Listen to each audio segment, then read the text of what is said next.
taking a chance.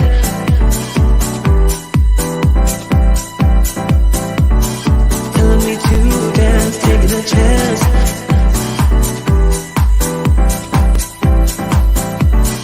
Telling me to dance, taking a chance.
Hey, hey, hey, and welcome to A View from the Cell. How y'all doing? Glad to be back. Hello, hello. Good to be here in this new year, in this new day. Yes, indeed. Back like we left. Hey, y'all, hey. That's like never before. Yes, indeed. Woo! So we have a lot to talk about. Yes. Woo! So, of course, we're going to start off talking about the riot that happened at the Capitol. You know, we had a mob of Trump supporters that stormed the Capitol January the 6th during the time where Congress were counting and certifying the Electoral College vote. And Trump held a rally right before this event happened. And basically, he's responsible for what happened at the Capitol.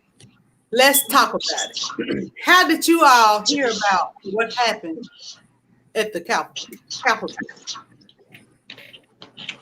I was actually at Tougaloo College and cheer camp.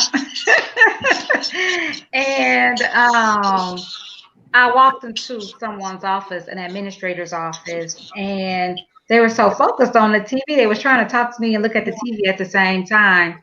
And they went to say, get a look, look at this, get a look on this. And I turned around and all I saw was a mob of people walking, trying to force themselves into the Capitol. So that's how I found out about it at work. Very sad, very disappointing. We're the United States of America, but here we are. We can't unite. We don't know how to be the bigger person and accept loss or accept failure. Nor do we know how to pass the torch. So I thought that not only did it make us look bad as a nation, it also opened up the doors to more criticism in other countries, other continents. We're supposed to be a united nation.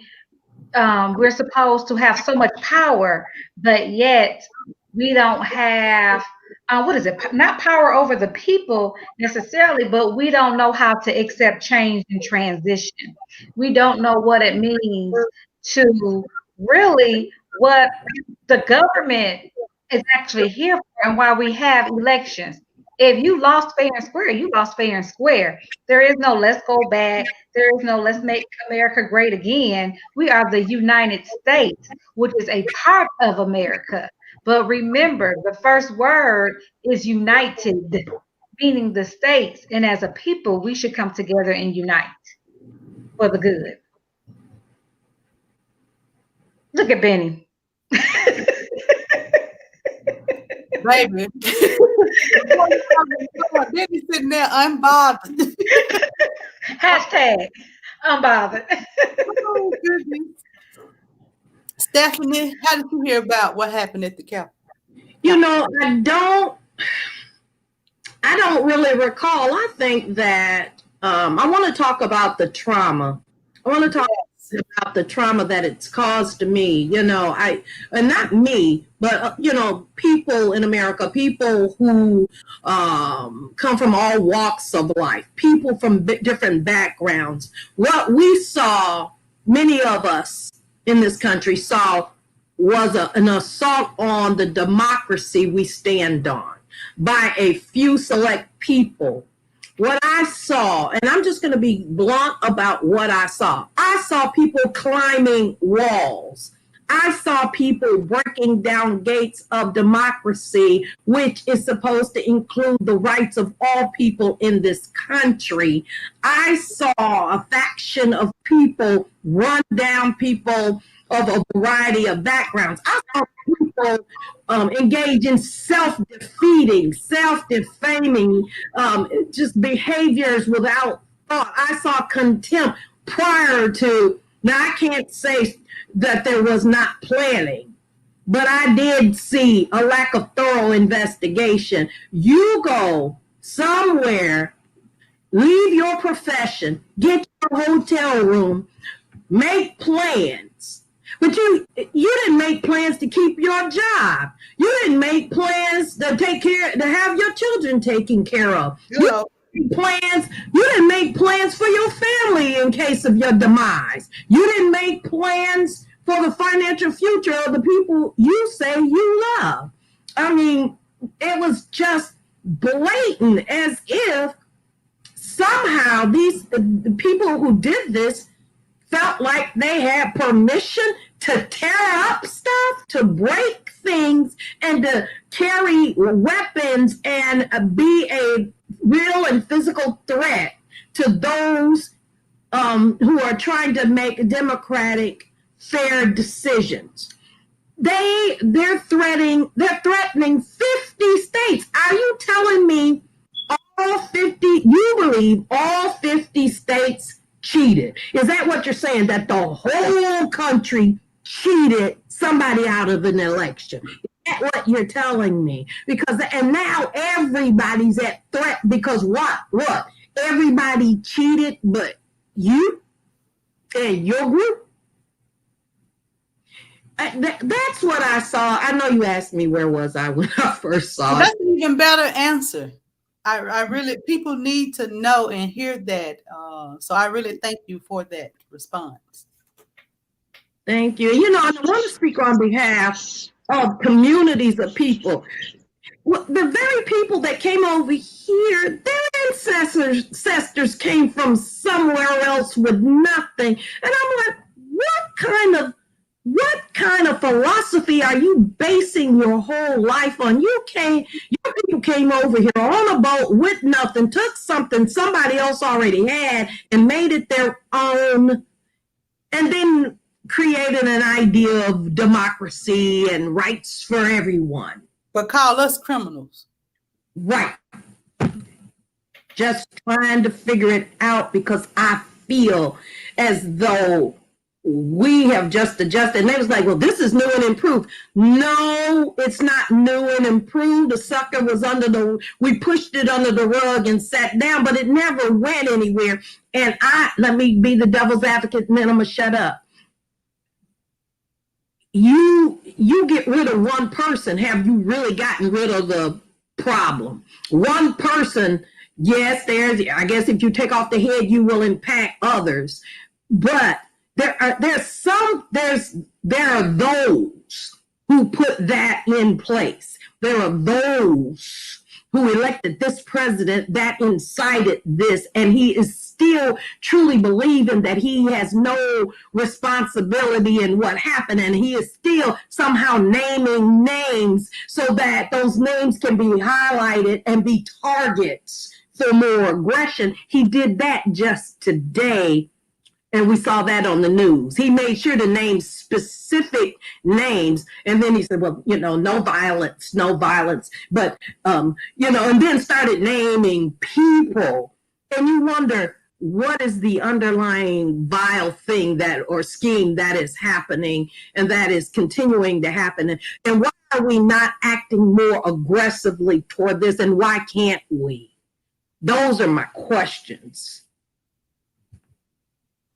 And they are great questions, rightfully so. Jermaine, what are your thoughts about what you witnessed? These Trump supporters. Can you all hear me? AKA my sound gone. I don't know where it went. Well, as long as you all can hear me. I can't remember honestly where I was at the time that I noticed of such foolishness and malarkey. But what I do know is that it saddens me because,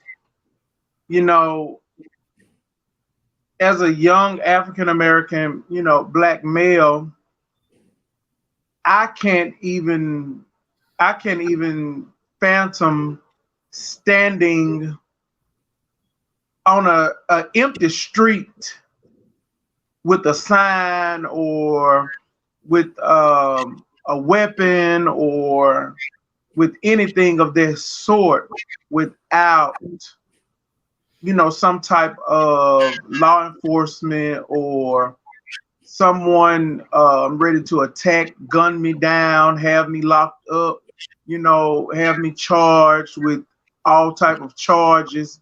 And yet you have a group of people, a mob of people to go and storm the country's place of democracy. I mean, for me, I won't even say that they broke in. To me, they were let in. Exactly. That is what I observed, my observations, because I have traveled to DC numerous of times, and it's like TSA getting to those buildings and getting through those buildings and whatnot. And what I saw was it was horrific. And I don't condone violence at all, but there should have been a lot more of those black bags laying around than that one that they toted off. And that's how I feel about it. I'm not gonna take it back. I don't care who like it, who don't like it, because had it been a different race of people, go ahead, that's what you would have seen. Matter of fact, you wouldn't have seen the bags, you've only seen the bodies. You would have saw them get shot down. I think that is absolutely horrible. It says a lot about this nation. And if I was from another nation, country, whatever, I would be sitting back saying, them fools. Those would be my two words, them fools. And so, I think that is ridiculous, and it shouldn't be as hard as it is to get rid of leadership that needs to be gone. As people used to say, oh, it's going to take an act of Congress. Well, Congress can't even protect themselves, look like it. From what I've seen, they crawling under benches and hiding behind desks and chairs, and they didn't even have the strength to stand up to what was going on. Look at it. Look at them. But they have so much mouth, so much to say about what I should be doing and what I need to be doing. In that very room right there, that very room is where all the decisions are made for me. But Wow. yet look at them.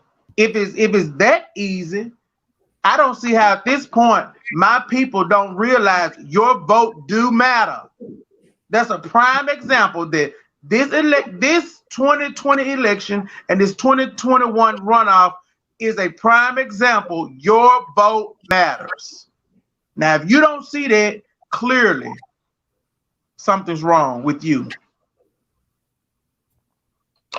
That's all I got to say because I get so upset. I mean, we have a reason to be upset. I want to hit me somebody. Well, don't hit nobody you see right now. Don't hit the three of us. You know, last week, we got to witness the real America. You know, and while it was a disgrace to watch that, at the same time, on the inside, I was saying, yes, people need to see this. You know, and if you are a student of history, you have seen this play out over and over and over again. The same people that stormed the White House, the Capitol on January the 6th are the same people we fought against in the Civil War. The same people that stormed the Capitol last week are the same people that created Red Summer, which was race riots in 1919 all over the nation. The same people that stormed and rioted in our nation's capital are the same people that bombed Tulsa, Oklahoma, known as Black Wall Street. Yeah, we have seen these same mob of people that refused to let Ruby Bridges enter William Franz Elementary School. Oh, Lord. These same people that stormed our highest form of government are the same people that stood at the doors of Ole Miss and refused to let, what's his name? I don't know. Wallace. The first guy that went to Ole Miss, James Merritt. The same people that stormed the Capitol are the same people that stood there on the Edmund Pettus Bridge and fought and killed those people in Selma, Alabama. We have seen this play over and over and over in American history, you guys. And if we don't know who America is by now, we need to stop lying to ourselves. But I haven't heard nobody. That's why they try to check the Honorable Minister Louis Farrakhan up, because he speaks the truth. And he said, you call us criminals. We ain't stole no country. We ain't killed nobody. That is They true. just steal something from the store. They steal countries. They steal people from nations. They stole our heritage. So I am sitting back waiting on the people that was on the inside that allowed this to happen. Because if you watch the videos, you see Capitol Police taking pictures with these people. You see them opening the gate. You see a very few of them actually trying to hold them off. Oh, and what's the guy name? We definitely have to give it up to the guy that led them, the black guy that ran away so that he could lead them away from Congress because they weren't even protected. So there are a lot of questions that has to be answered, and we are seeing them since the days after this incident has happened. And you know, Dr. Carson and Jay Struck mentioned it too. If it was another race, they wouldn't have made it through the gate. They wouldn't have gotten on the lawn, let alone climb a building and in the building. So we have to take that into consideration. Where was, Black Lives Matter? What was it? The tanks, the rubber bullets, the Yeah, tear there was gas, a whole line of guards standing up there waiting for the and Black we Lives Matter. and we knew this was going to happen because it had been posted everywhere. We knew it was going to happen, but yet and still, it was not anything done to prevent it from happening. I know some things you just cannot stop, but it didn't have to get this far. And it amazes me how one man had that much power over people. And you could just say, okay, go home. And they go home. Or you could say, go walk to the Capitol. Knowing is wrong. And they go walk to the Capitol. So, I thought about it that same night. If we had to deal with 4 years, I would have to move to Canada. Because, it doesn't make sense for anyone to have to live in the united nation that's not united. It doesn't make sense. And you made up a good point. The land that was stolen. We learned so much in school 30 years ago. A little more, a little less, give or take, however you think, whatever age you want to put on us, about Christopher Columbus that didn't discover anything, him nor his brother. Matter of fact, they went to the DR first, the Dominican Republic, and they got lost on the way back, and that's how they ended up in America, because they thought they were back in the Dominican Republic again, but they were actually here in the United States. How can you claim a land that people are already living on and still claiming it as yours to this day? And like you said, they went and they captured people from out of their countries. We could go back and we could look at what happened during the time of Adolf Hitler. We could go back. Did I say his name right? We could go back and look at, what happened when Christopher Columbus came and stole the land from the Native Americans. But when we go back and we look at how people on ships came in with guns and captured those who were in Africa and brought them to this land, no one has ever went and said, you know what, let's give everything back to you all. We apologize. No one has done that. Why would they do that? They're not sorry. No, they're not sorry. So, they're not sorry. What Rashonda just said, I, as a young child, 6th, 7th grade, 5th grade, probably, something didn't sound right to me. The Christopher Columbus lie, because it's not history to me. It never was history to me. To me, it always sounded, funny. It sounded just funny as a child, and it was like mind-boggling. And I remember once how, like my mom, them, they were adamant about my education. True enough, and so he couldn't understand why history was such an issue for me, because I always felt it was a lie. I never felt, yeah, they teach this to us to get by, but something not right. I didn't know what it was, until I became older and started to, research and really started to get into the depth of it as much as I could.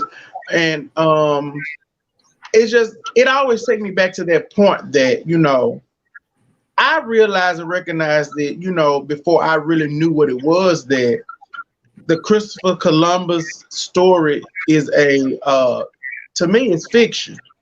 It's not even it's not even a true story. It's fiction to me. It's like reading a fiction novel.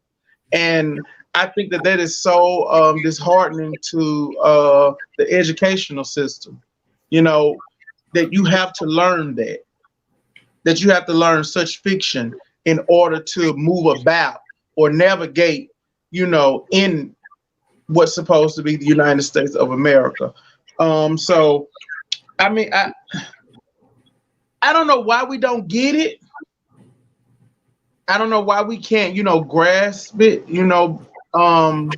It's one of those things that I constantly think about all the time. Like, what is it that we aren't getting? What is it that you don't see and understand about it? You want to go on, you want to move forward, you want to move past it, but just the moment you decide to move forward and try to move past it, even if you want to sweep it under the rug, you have a mob of people going storm the place of democracy. That brings back that memory, brings back all of it. That's what they have always have done. But the good thing about it is it's not in the history book anymore. Is that he's been taken out the history books, so they've had to redo all the history books or update all the history books. But he's not the only one that needs to be taken out of history books. No, others. absolutely not. Right. History for me in school was my worst subject. Mm-hmm. It was my worst subject. I didn't care to read it. Matter of fact, I didn't read it. How I passed, I don't know. All I know is that I got on out of there on time, in a timely manner. But I do not know for the life of me how I made it. I hated history. I hated it. I can relate to that too. It's only when I became a grad student that I had an interest in history. In history. Because they really never taught us. If you learn something about somebody else, your whole education school term, then why would you be interested? You never learn anything about yourself. All you learn about black history is that Dr. King had a dream and Rosa Parks refused to give up her seat. What else do you learn besides that? I knew that was a problem, an issue. I only get to talk about these people. What happened to the rest once a year? That was my thinking, literally. I only get to talk about these people once a year. But I got to talk about him 7 months of the year? No. No. This ain't a level playing field. This not equivalent to that. No. That's a lie. Somebody lying somewhere. Well, it's a lie. Don't bring up Thanksgiving, cuz. Oh. Had that conversation with my children this year. They wanted to talk about it. It's why is it called Thanksgiving? Like, this really didn't happen. I was like, just take the holidays, just take the week off school. But so much, right? Hey, so much needs to like be Dr. taught. Francis Cress Welsing said, hey, you got to give white people an A for white supremacy. The whole system that they set up to just remain in power. It worked. Every system, from education, history, healthcare, government, is embedded in every fiber. And a lot of people don't understand that. A lot of people just say, well, I'm going to follow the law. And sometimes I have to remind people that slavery was the law. And just because it's the law doesn't mean it's right. He's right. And that's what we have to do. We have to challenge the government. We got the power. We the people. Absolutely. I encourage people to read the Declaration of Independence. If they got that same right, let me just read a little bit of the Declaration. When it says, we hold these truths to be self-evident that all men, not some men, not white men, not supporters, are created equal, and that they are endowed by their Creator with certain unalienable rights. Why? They think they're the only one that have these rights. Because when they was writing these documents, they didn't have us in mind. Right. But I tell people, study the Constitution. That should be your Bible, because everybody have different religions, but it's only one U.S. Constitution. And at the end of the day, that's what the court of law is going to go by. So I definitely encourage people to read the Constitution. It's only 4 pages long. 4 pages. Not long at all. But the key thing in the Declaration of Independence, listen to this. Whenever any form of government becomes destructive of these ends, it is the right of the people to alter or abolish it. Did y'all hear that? Mm-hmm. So are they the only ones that have that right, or do we have that right as well? We all do. We are the people. Do y'all remember what they did to the Black Panthers when they tried to take charge of their own communities? And then they had a whole campaign against these people like they were terrorists, when they were real terrorists. Absolutely. I was just trying to fall asleep last night and ended up watching 13 again. And it made me realize that presidents have been doing this from the beginning. They have been spinning the narrative, and they called it the Southern strategy. The Southern strategy is when they, instead of using, they can't say nigger, they can't say, Black people. They use words like crime, war on crime, tough on crime. That means tough on Black people, war on Black people. And you had an agent that admitted this a couple years ago, that this is what they were doing. So this is what we're dealing with. From Woodrow Wilson playing Birth of a Nation in the White House, and let me research the KKK, the same mob that you saw January the 6th. We saw them form again in 1914, and other presidents followed the same thing. Ronald Reagan, Nixon, Bill Clinton. They all talked about crime. Bush, that's how Bush got elected. So it's sad, but hey, they use hate to win battles. What y'all got to say about that?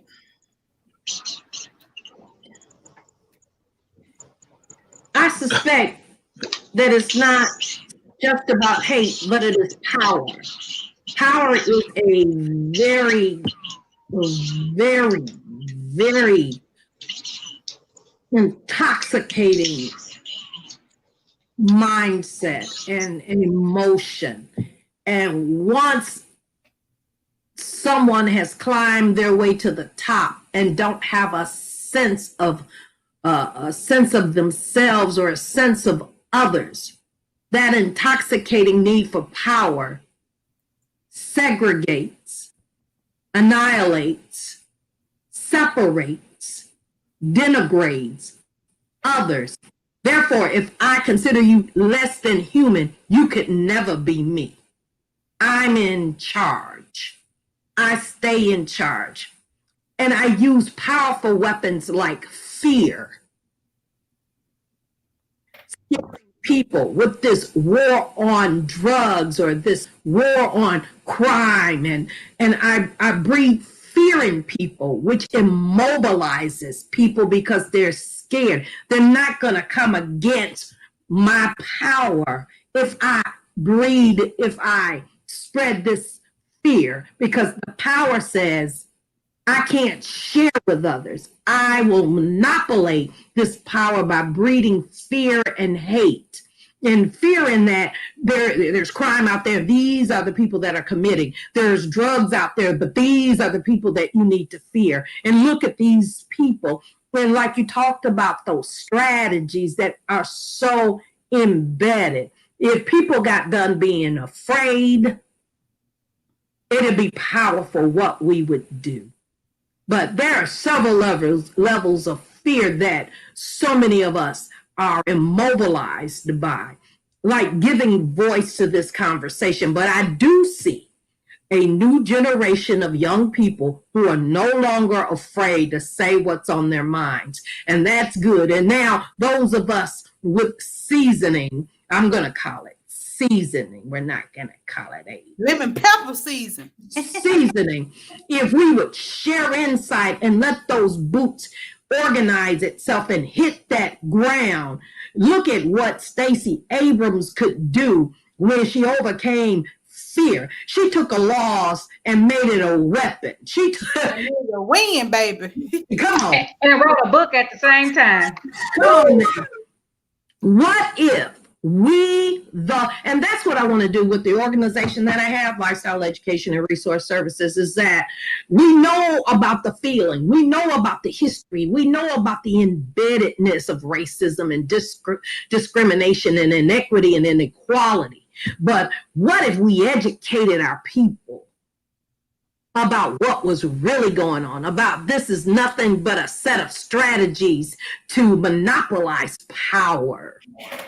What if we encourage people by reminding communities of who they are and the power we have as a collective people, and continue to encourage us to come out of those silos, because you didn't even create your silo. Someone manipulated you in order to think a certain way, and they put you in that silo. They played you so they could keep power. They knew if they could divide, then they can conquer. Now we are a divided country because, see, you bite, you bit off, now you're chewing.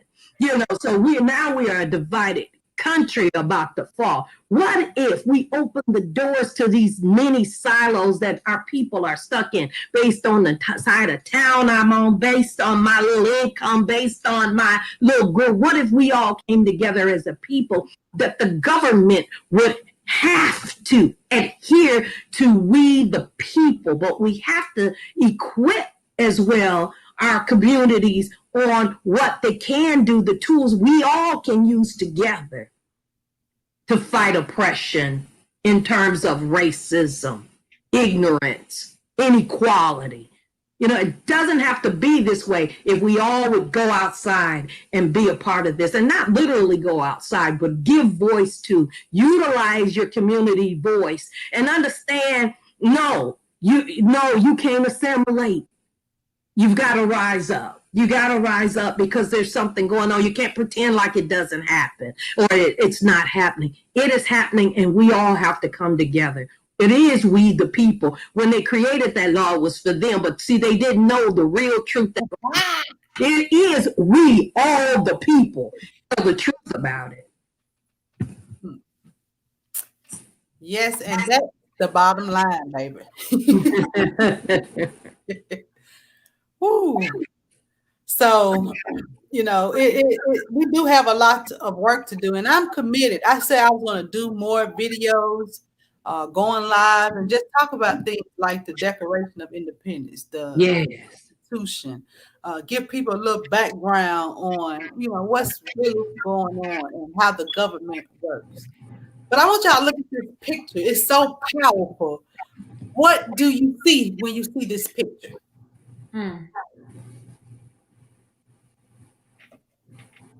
Hatred. What else? Our liberties being taken hostage. Our democracy being there's an attempt, a true attempt on our democracy, on our freedoms in this country. No liberty. The nation burning. No liberty, no justice. All right. No. A nation burning. Wow. At war. From the back, the background looks like a total chaos. Right. No liberty, no justice for all. I see a man holding our democracy hostage. And even like we just finished talking about history. You all know that's not the real Statue of Liberty. Yes. But because she was black, they sent her back and say, can we get an exchange? We get our receipt. We need a refund. Another one that's not so black. That is something we learned in school. We was fortunate to learn that. Well, some people didn't learn that. That's okay. They didn't know. Yes, so we have a lot of unlearning to do. and reteaching. We got to reprogram. We got to do some reprogramming. My question is, are they willing to learn? You know what? If you get the right teacher in there, one who is dedicated, one who is transparent, one who genuinely cares about the students and what they're learning, they are willing to learn. And I can honestly say that I know it's people out there listening and watching that's teaching, you know, little tidbits here and there about the real history that happened in the United States of America. And even for those of us who are on today talking to the audience, we teach those tidbits because we really are authentic about what we teach and what we think our students need to learn or should know. Especially, you're looking at J Strutt, 3 people who work at HBCUs. Yes. Okay. 8 historically Black colleges and/or universities. So, it's nothing more authentic than what you get here. So, and that is something that we do make sure we let our students know. I know Dr. J give a history lesson in every class. It don't matter what class it is. It can it could be intro to ed. It could be jogging. They still gonna get a Bible scripture and a history lesson. Work. I know. Honestly, because so many of them didn't get it. And then you have Stephanie B. She gonna preach. She gonna preach what's in the book, and then she gonna be like, I love it. when I was in school, my book said this, but the truth is, and she's gonna tell you what the truth is, because the truth is in the pudding, as they say. The truth is there, and then she's gonna bring up the recent literature that's going to prove her right. And then myself, I'm just a different type of breed. I'm just gonna say what I want to say when I want to say it. History, you need to know. I'm gonna make it a part of your lesson. How can I relate this to education or child development or elementary education? Because we're gonna somehow fit it in here, right? So, and it's a lot of other teachers out there like that. You just can't get up and stand in front of a group of students, regardless if they're pre-K, 12th grade, or in college, and just not be genuine when you teach them. They can see right through you. Absolutely. There are 3 things that we must do as teachers. I think we are required to do it. We are to educate. Go ahead. We are to empower. And we are to equip. If I cannot do that, then I cannot teach. Say it again for the slow people. I said we must educate, we must empower, and we must equip our young people to be able to compete here in this country, and they should be ready to be globally competitive. We are a part of a global world. This little country, this is not an island unto itself. I don't understand why, it just blows my mind that we keep acting like that. I'm like, we're not the only country. I'm going to take all my toys and go home from the UN, really? Yep. That's because those are all the countries, all the leaders. We're not on the earth by ourselves. We can't do anything. The truth is, you can't do anything massive anywhere and it not affect the rest of the whole world. If there's an earthquake over in Asia, we're going to get hit. Our weather patterns are going to change. If there's something going on in South Africa, it's going to make it over here after a while. Don't just wait, because it's one earth, people, with a variety of people on it from different cultures, different colors, different values, different principles. We can't sit here and try to destroy each other and expect to preserve the earth. That's what blows me away. It's like hatred embodies lies, untruths, that, and they could repeat it. Well, we talked about it a while back. You repeat it long enough, people start believing this truth. I think we're going to have to rethink what we think we know. Yep. Yep. And I'm talking to everybody. I look in the mirror at first. I'm going, okay, what I thought was true just might not be true. Let me look for some real evidence and be willing to make a shift if I have to adjust to the real truth. What you saying, Jermaine?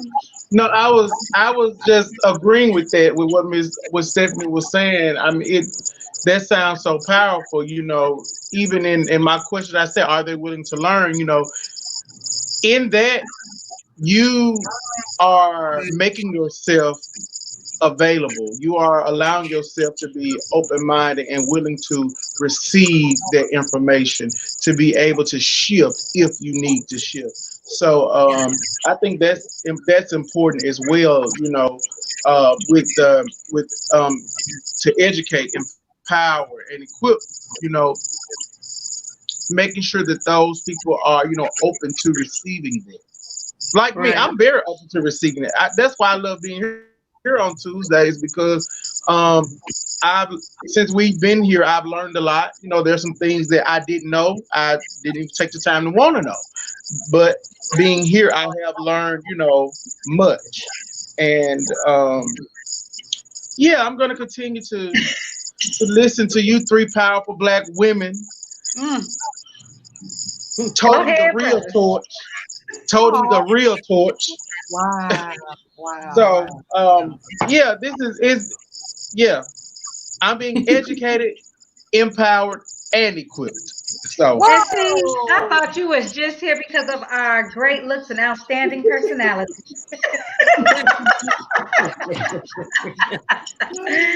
But you know what else, Jay Struck?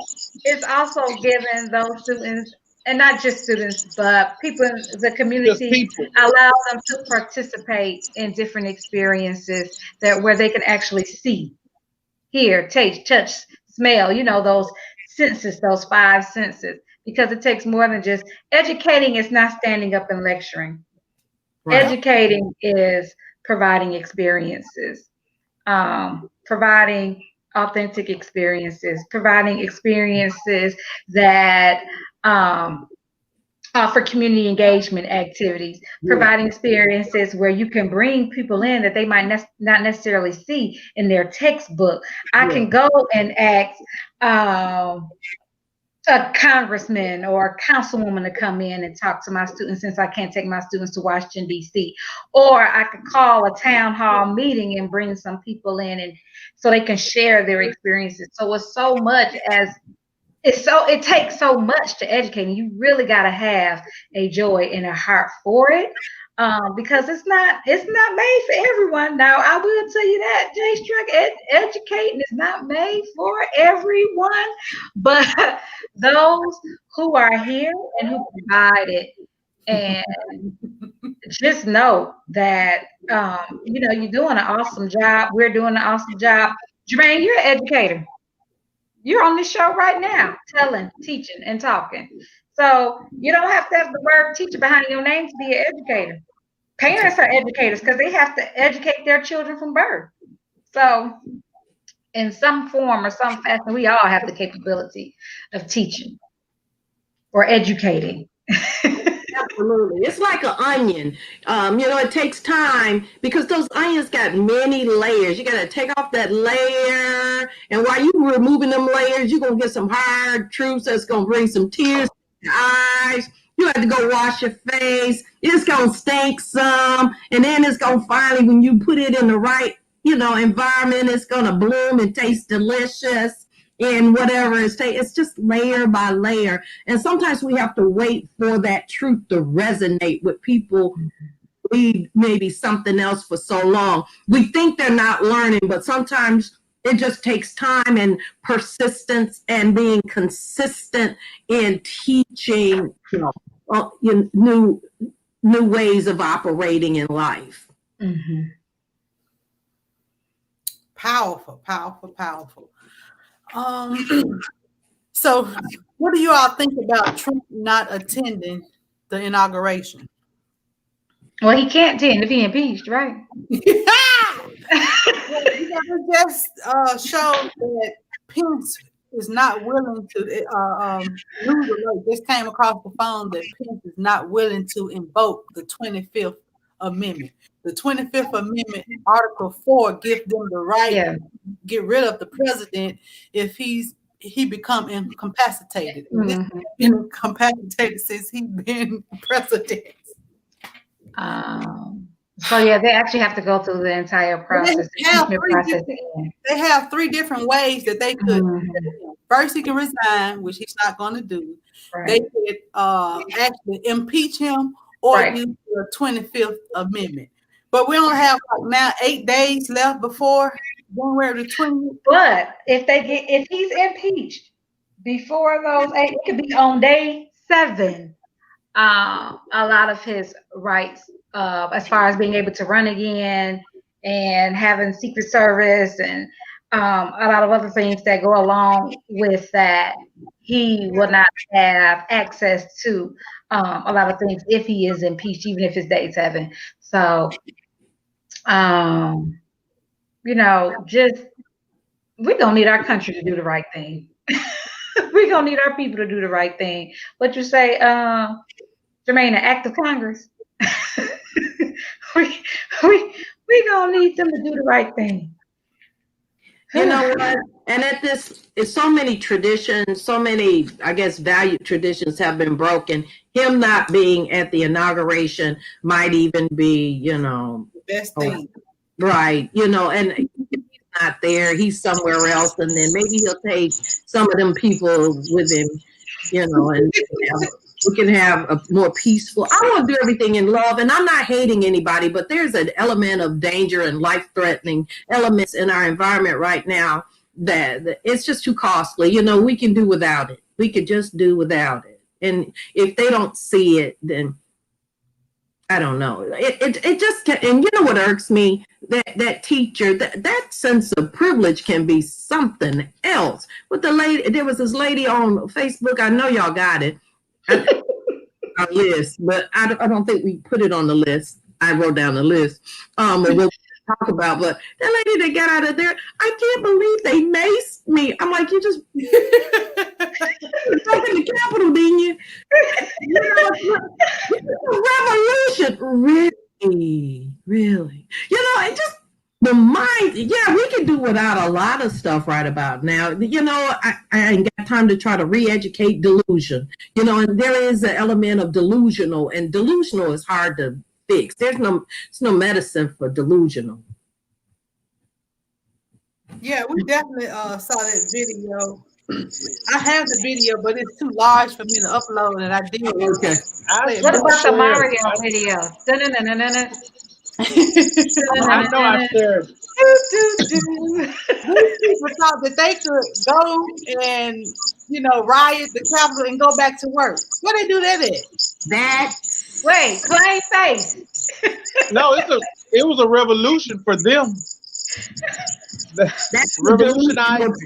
Right. That's the delusional part. That's interesting because, and I'm not big on calling names, but I'm going define delusional. A farce from the truth.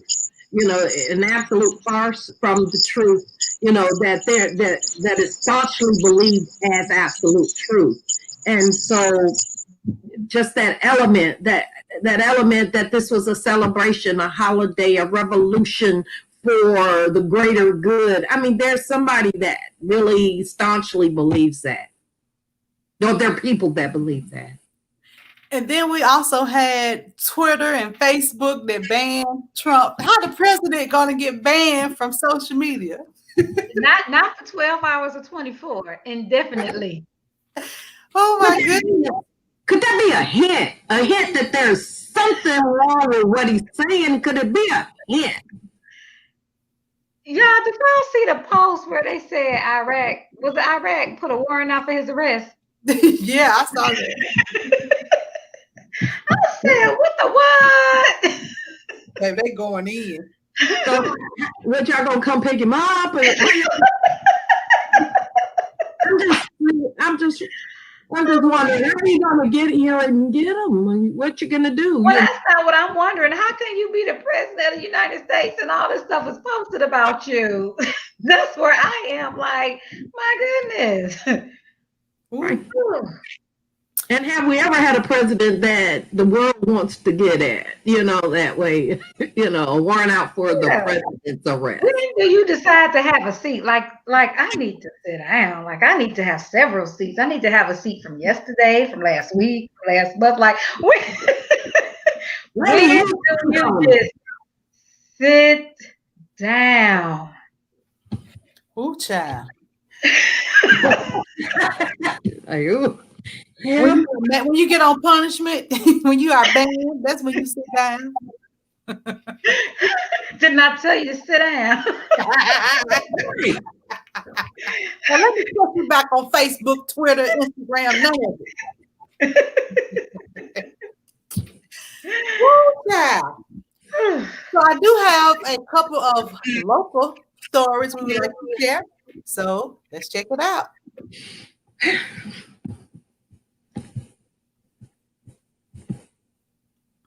So, what do you all think about the 4 Mississippi congressional delegates that voted against Biden's election? We had everybody except Benny Thompson voted to say that the election was stolen. Wasn't it only 9? Was it only 9 who voted against? It was 6. It was 6. All and 4 of them was from 4. Oh my goodness. 4 of them were from Mississippi. The only 2 people with good sense, Thompson, Bennett Thompson, and Wicker, Roger Wicker. He didn't vote for it, but they voted that the election was stolen. So they continue to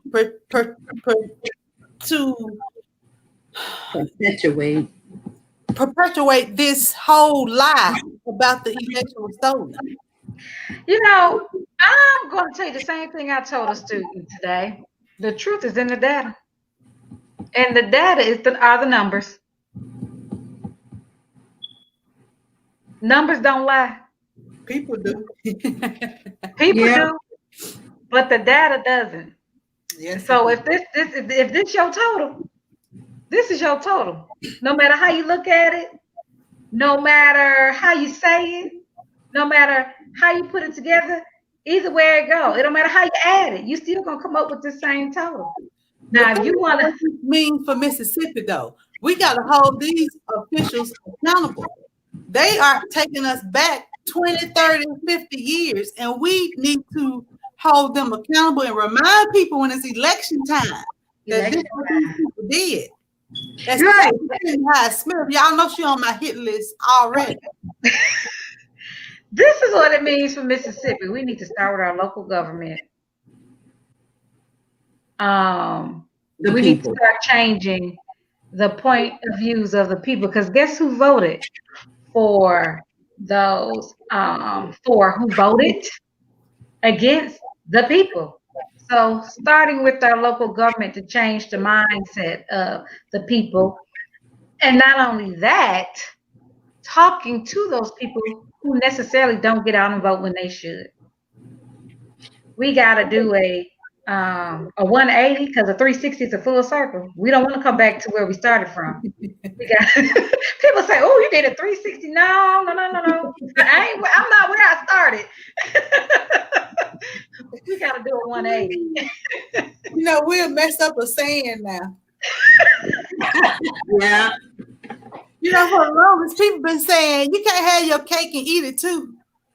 And y'all know what they're saying is really saying. You can't have your cake and eat it too. It was the 2 different women, but baby, we just took it and changed the whole words and meaning of it. Wow. I think you need to tell people that one more time. One more time. What was the right one? We say you can't have your cake and eat it too. You can't have your Kate, Kate, and eat it. These are women. You can't have both of them. Kate and Edith too. Right. I mean, it means the same thing, but you can't have your cake and eat it too. I'm guilty. I've been saying it my whole life. So you can't have Julie and Maxine. Right. You know, So much. I've said that once or twice, but I thought it didn't make sense. Like, Because if I'm gonna eat the cake, it got to be mine. where did it come from? If it's my cake, why am I not going to eat it? That's what it's for to eat. So, Well, I always, in my head, you can't have your cake over here and then be eating this one too. That's how I've always looked but at that the ain't what thing. it says. It don't say. It is. You can't have Julie and Maxine. You have Julie and Maxine. Right. Yeah, I know that. You have two cakes. And You can't have the best of both worlds. Right. Okay. You know what? It really The it people doesn't in my matter. section, they got We the vote. screwed up anyway. It don't matter. We messed up anyway. You're right, Dr. We- J. You're right. We 400 plus years of messed up. So it don't matter. You know what, Just get your cake, get your ice cream, your cookies, Eat the cake. your muffins. Eat the cake, anime. Eat the cake. Dr. J just said something that made me think. I had a student, and she said, I got two mamas and a daddy. I was like, oh yeah, I know you have a stepmother. She was like, no. I got two mommies and a daddy. I said, oh, okay. You know, so I'm thinking in my head, you either got a stepmom, your daddy got a girlfriend. I used to, at my prior job, we did home visits.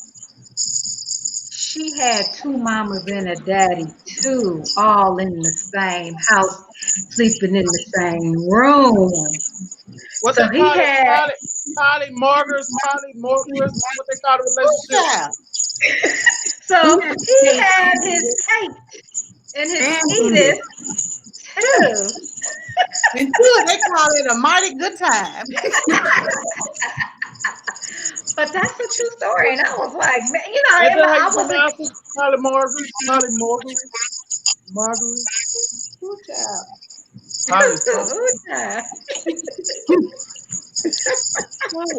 Well, You know, we talked about the police, you know, doing this whole situation. But it was a story that came out today that I wanted to share with you guys. Eddie Lee Howard was exonerated after spending 26 years on death row. And here's a picture of him, baby. He's excited. Man, think about it. This man spent 26 years. 26. You know, my 26 years, I was going through school. But his 26 years, he was in prison for something he did not do. So today, we just wanted to say, welcome home, Yeah. Howard. Yes. And DNA tests revealed that he was innocent. Wow, wow, wow. Wow. Yeah. I'm just grateful that he was able to go home. It reminds me, not necessarily of DNA, but wasn't the story about a man from Michigan? The woman admitted she lied, or didn't Yes. tell the truth on stand. And after, it was 20-something years too, wasn't it? Yes. I think, yes. About 30. And It's been several, I mean, several. the Tulsa race riot started because they thought a woman was assaulted in the elevator. The same thing with Emmett Till. I'm going to say Emmett Till. Same story over and over. They played the same game. Right. And they killed him. You know, Yeah. it's whew, so many people have lost their lives, if not have actually died, but so many people have lost their lives by serving this time in prison. We got to do better. United States. Yes, indeed. Got to do better. We can't hear you, Jay. Got the mic. oh, my bad. I said unity is nowhere in it. You know, and also, And I might be a little guilty of that too. But I feel like I have a reason. Do right by people. Do better. You think you could treat people any kind of way and just continuously to go about and they not say anything. They not open their mouths, don't say a word. No, no, no, no, no. It has run out. And it's one thing to be wrongfully convicted, but for you to just straight up or flat out lie, Lie. no respect for you, none whatsoever. That's how they got the majority of black men incarcerated. Think about it. As a whole, African Americans are only 13% of the population. So men are what, 5 or 6%? There's no way they make up 60, 40 something percent of the prison population. Something is totally wrong. What was the movie with Jamie Foxx? Clemency.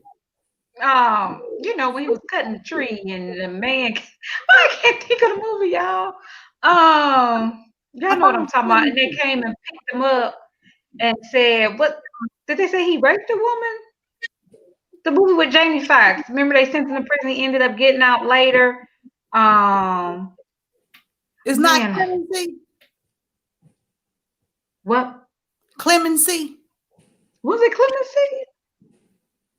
Based on a true story. I actually met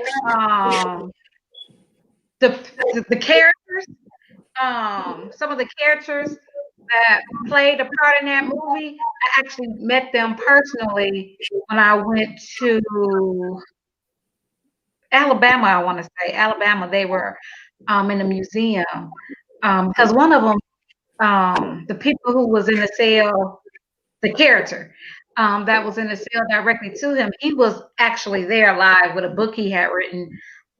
But just to hear his story in person versus being within the movie, but to hear it in person, it just sheds a whole new light on you. And we took a group of students, Institute for the Study of Modern Day Slavery. So they all got to meet not only him, but 3 or 4 other people. And you know what? It made them look at the system in a totally new light. Because when we're young, we're like, oh yeah, we're young, we're invisible, this and that. But to hear these stories of people who were totally, completely innocent, and to hear stories of people who lost their lives and were totally, completely innocent, it shed a whole new light on this group of college students. And so just think back to, like you said, the gentleman who had just gotten released because of DNA. More stories like that need to be shared more because it's happening all the time. And I thought you were about to say something, Jermaine. That flag was a symbol of everything that we have discussed here tonight. And I'm just so excited that we now have a new flag. And, the governor signed a bill to officially adopt a new flag, and they actually raised the flag on yesterday. So we are proud to just that we got a new flag. It's been a long time coming. We have been working on this issue for years, and people even before us, was trying to get rid of this flag, and it is finally finished. I text Anjanou Ellis this morning and told her, I said, it is finished. It is finished. She was the mastermind. All the things we did, she was the mastermind, and I was the person that actually executed it. So we need the flag police, Dr. J. We need someone to say, they took that flag down. It's time for you to take it down. Well, you go to Rankin County, you're going to see the flag flying. I want them to fly the flag, the ones, so I can know where I'm going, so I can know who you are. So I'm not mad at them still flying it at their homes, so I can know where you stay at. What y'all think? I'm excited about the change. It's a step.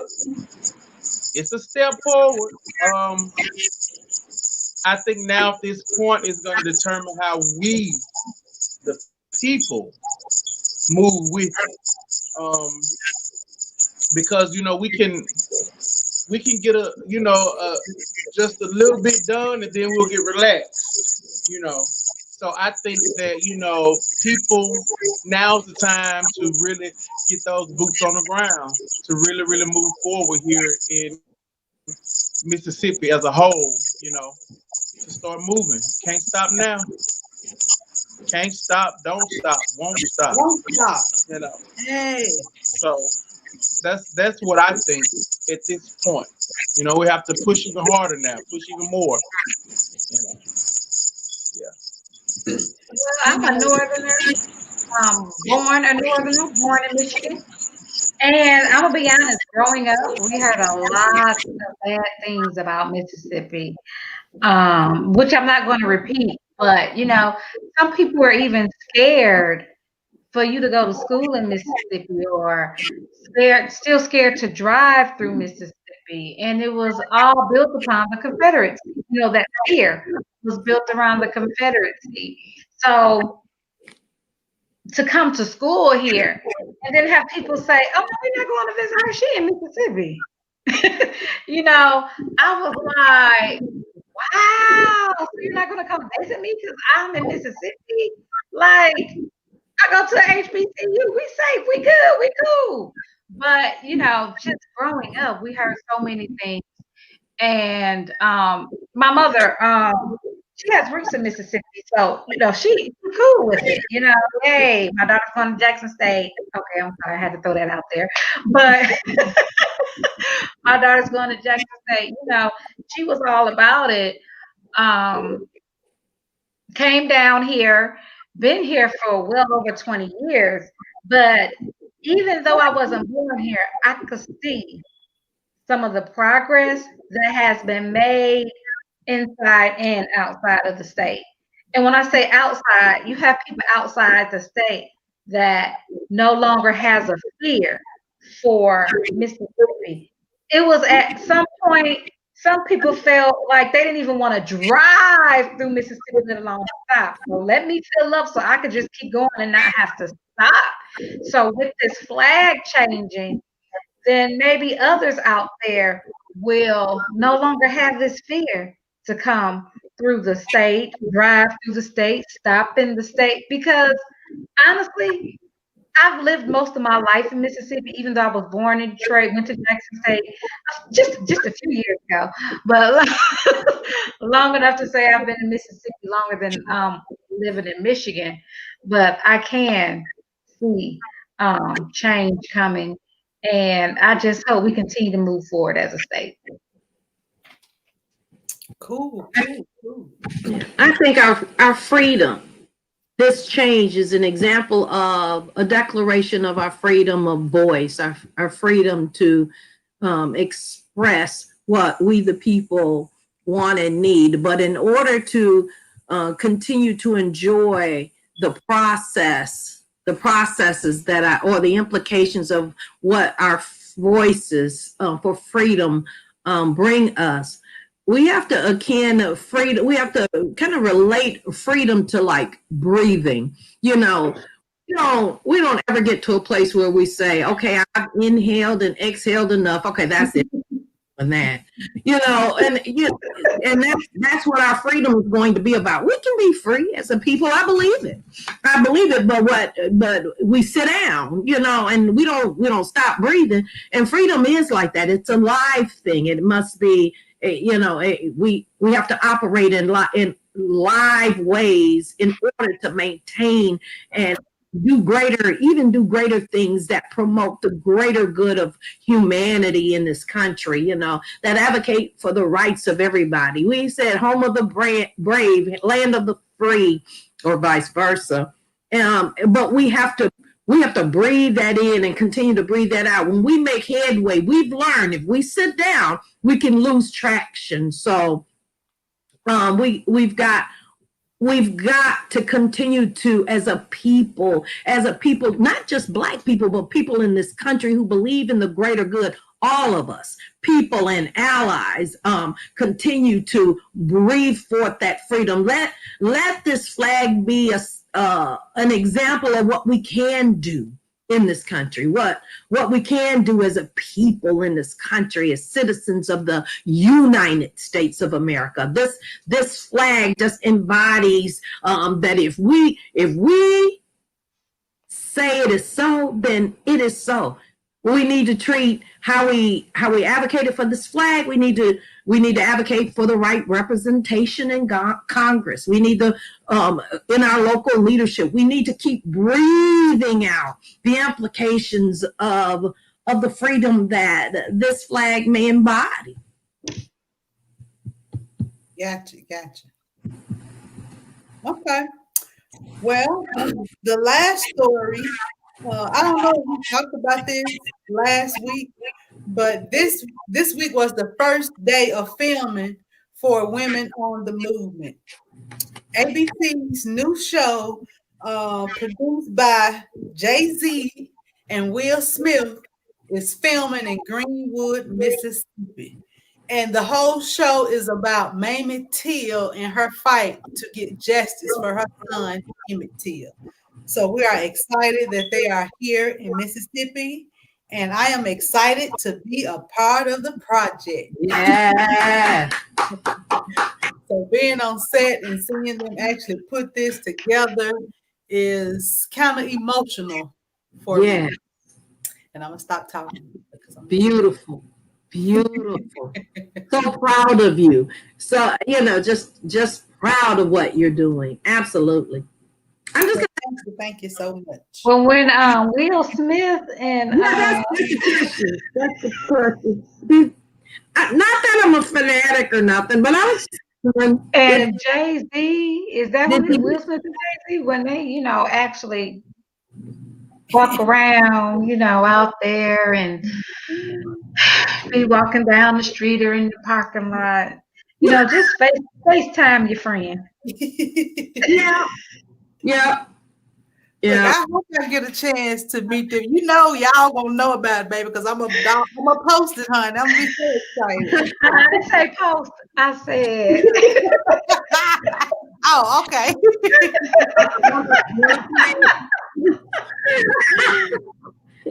I just want to thank Will Smith and Jay-Z for taking the time out to represent such valuable history in the form of art, and I am so excited that you are a part of it. So it's an awesome venture, and I believe that the implications will be grand.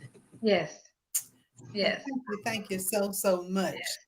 And so as we get to the end of the show, we definitely want to talk about a couple of things that Jermaine and Dr. Allen has going on. But before that, I do have one video that I would like for us to see, because it's definitely going to make us laugh.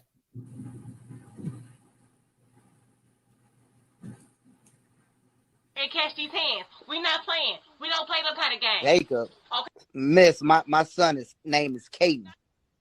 My son, you and Jacob, come on down here and catch these hands. Let's go. Miss, my son's name is Caden. What did you say? His name is Caden, my son. I'm not going to keep going back and forth with who is Caden? Who's Caden? I don't know, but I was telling you this whole entire time that he lives over there, not at this house. We at the wrong damn house? Yeah. You got me at the wrong house? You got yourself at the wrong house. I'm sorry, sir. It's a misunderstanding. You got a package down here. I'm gonna leave it right here for you. Don't even worry about it. You have a blessed day. Have a blessed day, sir.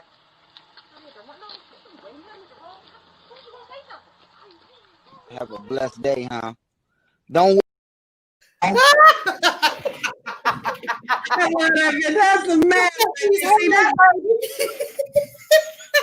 Don't worry about it, sir. Don't worry about it. So you have a package. You have a package. What about these catchy's hands? Come on out here, catchy's.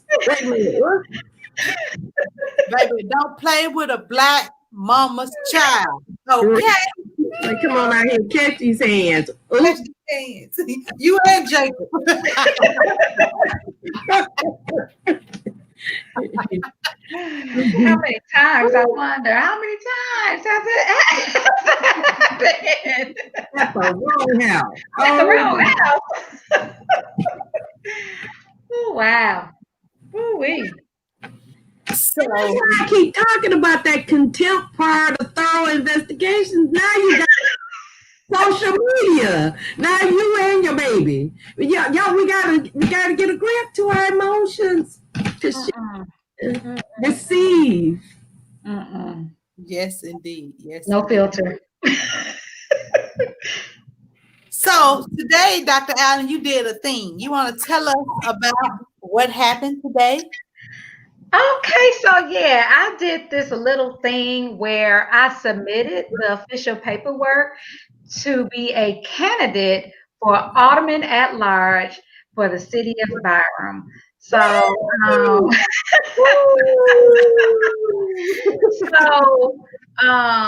as of now, if you want to know more information about what I'm doing, go to my Facebook page, Rashonda Harris Allen, EDD, and that's the page I'll be using until I get an official page. But yeah, follow me on Facebook, Rashonda Harris Allen, EDD. But before we move on, it's 2 people in the group that has a big day coming on the 13th. Founders Day for those ladies of Delta Theta Sorority Incorporated. So I want to give a shout out to you too, Stephanie and Dr. J. Thank you so much. Yes, the Delta train is coming tomorrow, and everybody wants to catch that ride. But unfortunately, the train is full. Except me. She wants the train too. You secretly want to be on the train. Look for me on J15. Your day is coming. Your day is coming. Yeah, whatever. I'm just playing. All in good spirit. All in good spirit. Happy Founders Day to the ladies of Delta Sigma Theta. Happy Founders Day to the ladies of Alpha Kappa Alpha. Happy Founders Day to, because we have all of them right back to back. I think Ka Psi, everybody but Omega is right. The Sigmas and the Zeta. Yes. So happy anniversary to all of Happy Founders Day. Happy Founders Day, everyone. Exactly. But going back, so City of Byram, Dr. J, when I first came to you and Stephanie, I said I'm going to run for Ward 1. And I thought about it, and I said, how can I truly make a difference? How can I truly promote change if I'm only focusing on one ward? So everyone who I've spoken to never knew I was going to do Alderman at Large except for 3 people, and the other lady who's not with us right now, she may be listening. And so I decided to do Alderman at Large. Yes, I love it. Because definitely need people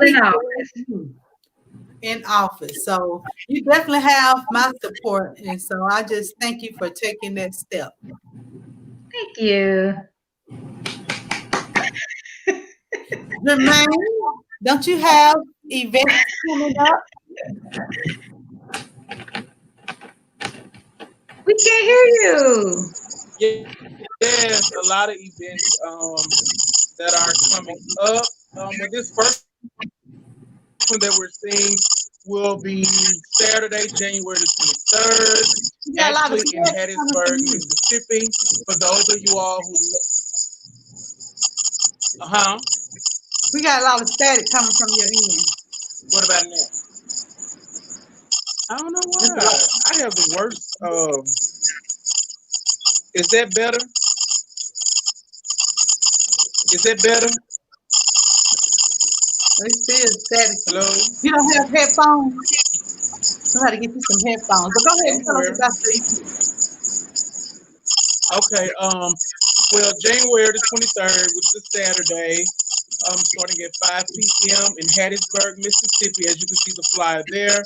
For more information, will be part of the drive-in drag tour for those of you all who love entertainment and want to see some nice entertainment. You can drive in like back in the days, you know, when you used to drive into the, you know, the drive-in theater. You don't have to get out of your car, and you'll be able to tune in from your car as well to listen to. Oh, this chat is real good. Do y'all hear the chat too? I don't know what you've done. I don't know. Well, maybe we could just flash the events versus me talking. Okay, here's the second event.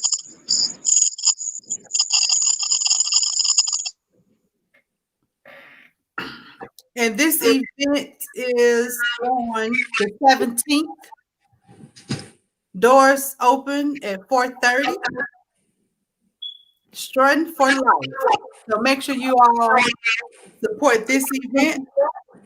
And then you also have this Sweets and Treats. The Love, is that Lovers? The Lovers edition. What day is it? Do y'all see a date? Yeah, February 7th. February 7th. All right. Oh, okay, yes, at the top. The Divas presents Sweets and Treats. So make sure you all support those 3 events. Let me flip them back on the screen for you all. All righty. So we have been on here about an hour and 30 minutes. And so we want to end the show with you all giving us your final thoughts. Final words. Okay, well, I'll go first. I've missed you guys. I've been gone for 2 weeks. I tried to get on last week, and when I moved from one side of the building to the other, my whole network went down. So I'm glad to be back, and you know, it was really some good conversation. And you know what? I know that a lot of people out there need to hear these conversations because it helps with not just knowing what's going on in America, but it also helps with the healing process. Being able to know and being able to understand that other people has witnessed the same thing you have. And now it's time to start healing. And also those who are willing to rock and roll with me as I run for this City of Byram office, let's get to work. Hey. Absolutely. On your behalf. Yes, on indeed. the front end. Yes. Claim. The word says, speak those things as if they were. Yes, right. Indeed. Councilwoman. Absolutely. All right, Miss Stephanie, your final words. It has been a pleasure to be here. What I was thinking is that this is a time as a people to unify. We need to take advantage of platforms like these to unify, to encourage. This is a great opportunity and it has been a great opportunity. I've learned so much. We have opportunities to educate our communities, to empower and encourage our communities, and to equip our communities to be a voice to make a difference and to take action to make a difference for the greater good of this country, for the greater good of Mississippi, for the greater good of the city of Jackson and all the cities in the state of Mississippi and throughout the country. So thank you, Dr. Carthen, for the opportunity. And you all jump on, stay tuned. We got more to come. It's all. Yes, I love it. I love it. Oh, Jermaine is back. Let's get his final words. All right. Jermaine, you just in time for your final words. Am I still muffled? Is it still, a bad feedback? It's a little better. It's a little better. It's a little better. A little better.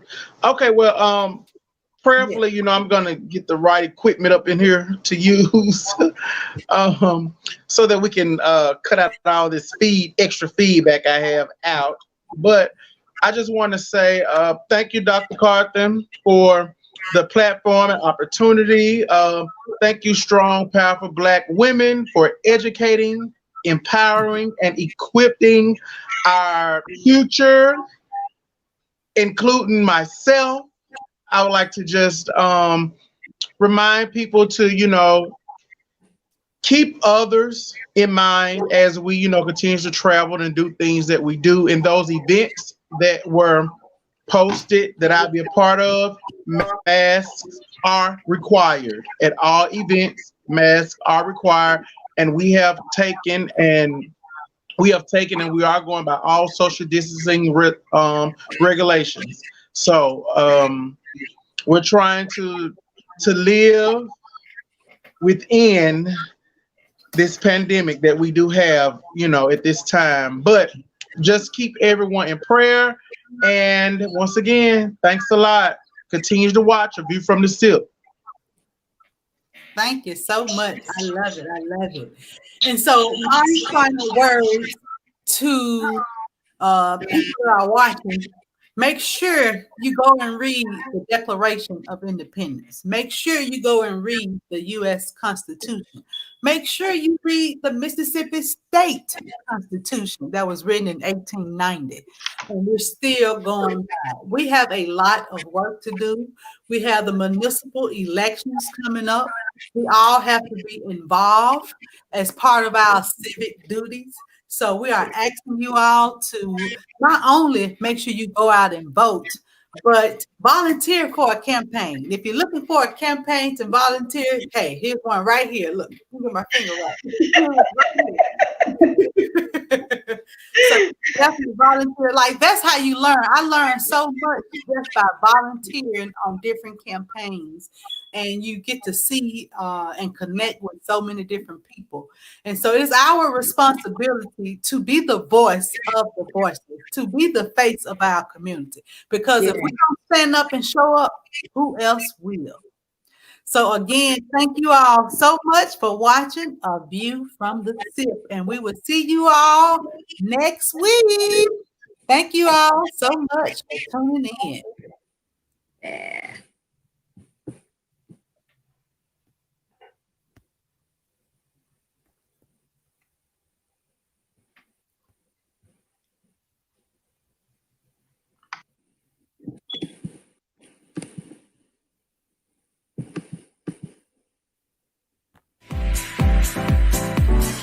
Telling me to dance, taking a chance.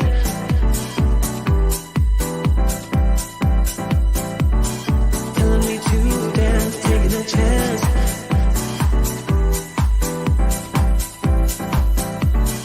Telling me to dance, taking a chance.